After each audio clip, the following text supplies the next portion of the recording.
তো গাইস তোমরা কেমন আছো? আশা করি তোমরা ভালো আছো। আমিও খুব ভালো আছি। তো আমি বিথি বলছি। আগে আমার চ্যানেলের নাম ছিল বিথু ব্লগিং, এখন দিয়েছি বিথি ফ্যামিলি। তো তোমাদের যদি ভালো লেগে থাকে অবশ্যই কমেন্টে জানাবে। তো আমি হঠাৎ করে 1 জানুয়ারি তোমরা হচ্ছে কোথায় যাব, তো এক জায়গায় ঘুরতে বেরিয়ে পড়লাম তাড়াতাড়ি করে। যাই হোক, তোমাদের সাথে আগে শেয়ার করতে পারিনি।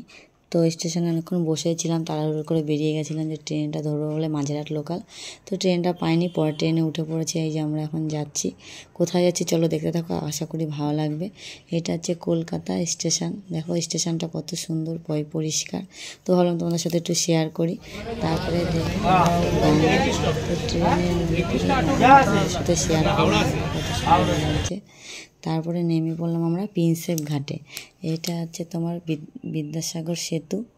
তো যাই হোক, তারপরে আমরা গেলাম হচ্ছে প্রিন্সেপ ঘাটে। যে রাজা ছিলেন, তো এটা কি বানিয়েছে তো আমি বুঝতে পারছি না। আপনারা যদি জেনে থাকেন তো অবশ্যই কমেন্টে জানাবেন। তো এই জায়গা এটা খুব সুন্দরই, কিন্তু বুঝতে পারছে না, আমি বুঝতে পারছি না কাকে জিনিস, কেউ বুঝতে পারছে না। যাই হোক, দেখো কত সুন্দর, সবাই সেলফি নিচ্ছে, কেউ ভিডিও করছে। জায়গাটা খুব সুন্দর, আর চারিদিকে লাইট জ্বালানো বলে আরও বেশি ভালো লাগছে। তো ভাবলাম তোমার সাথে একটু ঘুরে শেয়ার করি।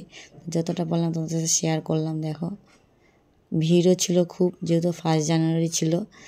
তো তারপরে আমরা গেলাম হচ্ছে ইডেন গার্ডেনে যে দেখলাম বাবুঘাটে আরতি হচ্ছে। ওখানে আরতি নাকি খুব সুন্দর হয়। তো 1/2 ঘন্টা ধরে আরতি হয়েছে ওখানে। তো আমরা হচ্ছে আরতি দেখছি। দেখো আরতিটা কত সুন্দর করে করছে। তো যতটা পারলাম ভাবলাম তোমাদের সাথে শেয়ার করি। আমরা সামনের দিকে জায়গা পাইনি বসার বা দাঁড়ানোর। তো আমরা স্টেশনের উপরেই দাঁড়িয়েছিলাম। তো স্টেশনের উপর থেকে ভালো দেখা যাচ্ছিল। তো ওখান থেকে আরতি দেখছিলাম। কত কিছু নিয়ে যে আরতি করে, কত কিছু দিয়ে যে মা গঙ্গাকে আরতি করা যায়, তো আমরা জানতেই পারতাম না। যাই হোক দেখেছি, তো খুব ভালো লাগলো। তারপরে আরতি দেখার পরে এখানে মা গঙ্গাকে একটু দর্শন করলাম, একটু প্রদীপ দেখালাম, সবাই প্রদীপ ধূপকাঠি জ্বালাচ্ছে।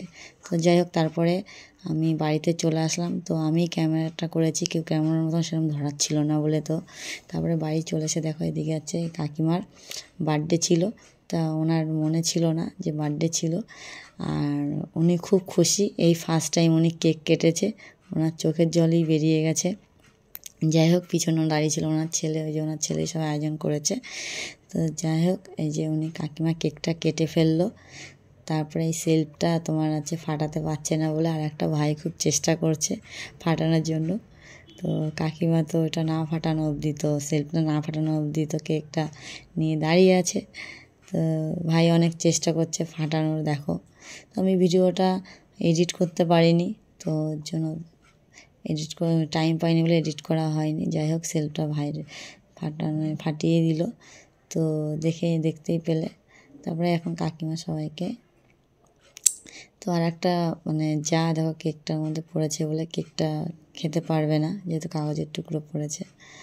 যে এখন সবাইকে কেক খাওয়াচ্ছে। তো ভিডিওটা যদি ভালো লাগে অবশ্যই লাইক, কমেন্ট, শেয়ার, সাবস্ক্রাইব করে দেবে। টাটা।